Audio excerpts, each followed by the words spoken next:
Welcome to ANN debate time. నేను మీ లక్ష్మీనాగ్ నరహరి శెట్టి. కొత్త సంవత్సరంలో కారు పార్టీ యువరాజు కేటీఆర్కు పెద్ద షాకే తగిలింది. ఈ కారు వ్యవహారంలో ఆరోపణలు ఎదుర్కొంటున్న కేటీఆర్కు ఈ సంవత్సరం అస్సలు కలిసి రాలేదనే చెప్పాలి. ఫార్ములా ఈ కార్ రేసింగ్ వ్యవహారంలో నిధులు దారిమళ్లాయన్న ఆరోపణలతో ఏసీబీ అధికారులు పలు సెక్షన్ల కింద కేసులు నమోదు చేసి విచారణకు ఆదేశించారు. ఈ నేపథ్యంలో కేటీఆర్ హైకోర్టులో క్వాష్ పిటిషన్ దాఖలు చేశారు. ఈ నేపథ్యంలో ఫార్ములా ఈ రేస్ కేసులో ఆయన వేసిన క్వాష్ పిటిషన్ను కోర్టు కొట్టివేసింది. అరెస్టు నుంచి రక్షణ కోరగా ఆ విషయంలోనూ ఊరట మాత్రం ఇవ్వలేదు. దీంతో వాట్ నెక్స్ట్ అనే చర్చ తెరపైకి వచ్చింది. ఇదే విషయంపై చర్చించేందుకు మనతో ఈరోజు స్టూడియోలో అందుబాటులో ఉన్నారు శివకుమార్ లాల్ గారు, టీ కాంగ్రెస్ అధికార ప్రతినిధి మనతో స్టూడియోలో అందుబాటులో ఉన్నారు.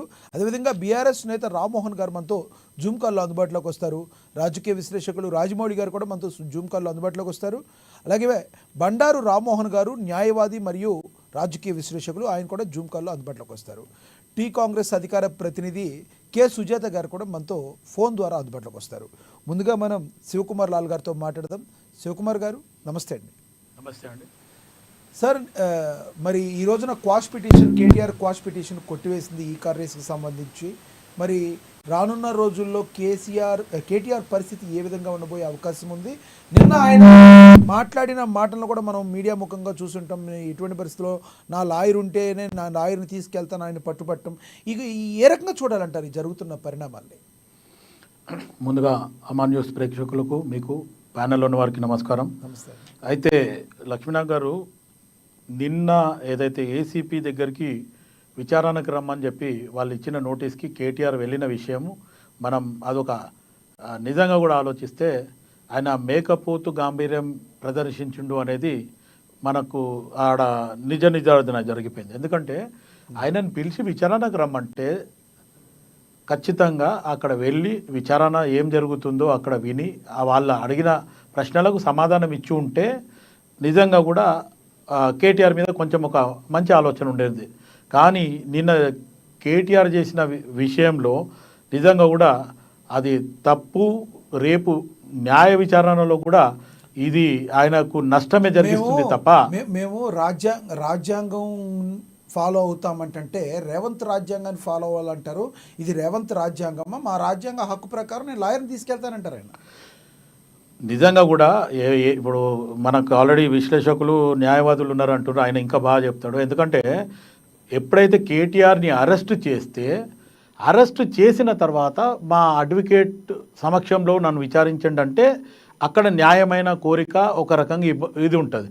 కానీ అరెస్టే చేయలేదు, నిన్ను విచారణకు పిలిస్తే నువ్వు అంత భయభ్రాంతులు కావాల్సిన అవసరం ఎక్కడుంది? రెండవది, ఎట్టి పరిస్థితుల గతంలో నువ్వు మీడియాకు ఇచ్చిన లీక్ ఏంది?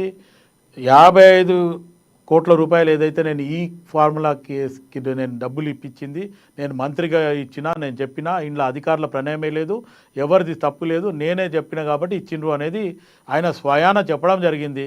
నన్ను జైల్లో పెడతారా పెట్టుండని ముందస్తు చెప్పడం జరిగింది. ఆయన ఆల్రెడీ జైలుకు పోతాడు, తప్పు చేసిండు అనేది ఆల్రెడీ కేటీఆర్కు తెలుసు. కాబట్టి డ్రామారావు ఈరోజు కొత్త డ్రామాలు చేయడం మొదలుపెట్టిండు. ఏమని ఇక్కడ పబ్లిక్కు చెప్పడం ఏందేమో కేటీఆర్ని అరెస్ట్ చేసుకోమని చెప్పి నేనే ఇదంతా చేసినా అని మీడియా ముందు చెప్తాడు. అటు కోర్టుల పిటిషన్ ఏమి ఇస్తాడు? అధికారులు నేను ఎంత చెప్పినా, ఒక మంత్రిగా చెప్పినా, అధికారులు మటుకు ఖచ్చితంగా దీని మీద చూడాల్సింది అధికారుల తప్పిదము, నా తప్పిదం కాదని చెప్పి కోర్టుల పిటిషన్ ఇస్తాడు. ఎక్కడి వరకు ఉంటుంది? వారు ముందస్తు నన్ను 30 తారీఖు వరకు అరెస్ట్ చేయొద్దని చెప్పి అక్కడ స్క్వాష్ పిటిషన్ వేసుకోవడం, దాంట్లో 30 తారీఖు వరకు ఓపిక పట్టిండ్రు. ఈరోజు హైకోర్టు కేసుని డిస్మిస్ చేసేసింది. ఇప్పుడు ప్రస్తుతానికి అది లేదు. ఇప్పుడు ఏసీబీ వాళ్ళు మళ్ళీ ఎల్లుండి 9వ తారీఖు రోజు రమ్మని చెప్పి వాళ్ళు చెప్పడం జరిగింది. ఇప్పుడు దాన్ని ప్రీపోన్ కూడా చేసుకోవచ్చు అంట. ఈరోజు కూడా మళ్ళీ నోటీస్ పంపించి పిలవచ్చు, రేపు కూడా పిలవచ్చు. అవసరం అనుకుంటే ఈరోజు రాత్రికే ఆయనని అరెస్ట్ కూడా చేసే అవకాశం ఉంటుంది. వాళ్ళు ఈరోజు అన్ని తప్పిదాలు చేస్తూ ప్రతి దగ్గర మాయ మాటలు, అబద్ధాలు. ఈరోజు ఏదైతే ఆయన 55 కోట్ల రూపాయలు ఈ కార్ రేస్కి ఇచ్చిన దాంట్లో ఆ కంపెనీ అదే గ్రీన్ కో ఏదైతే కంపెనీ ఉందో దాంట్లోకి 47 crores వీళ్ళకే ఎలక్ట్రల్ బాండ్స్ వచ్చినాయి. మరి అది ఎక్కడన్నా చెప్పిండు ఆయన? నన్ను జైల్లో పెట్టండి, కాంగ్రెస్ పార్టీ జైల్లో పెట్టిందని చెప్పి నేను ప్రజలలో పోతా, నేను జైల్లో కూర్చొని యోగా చేసుకుంటా, ఫిట్ అవుతా, ఇవన్నీ డ్రామా మాటలు, అబద్ధాలు. ప్రజలకు మోసం చేసే మాటలు మాట్లాడుతూ గతంలో 10 సంవత్సరాల నుంచి తెలంగాణ రాష్ట్రాన్ని మొత్తం అధ్వానంగా చేసింది, లేకపోతే అప్పుల పాలు చేసింది మటుకు టీఆర్ఎస్ బీఆర్ఎస్ ప్రభుత్వం. దాంట్లో కేటీఆర్,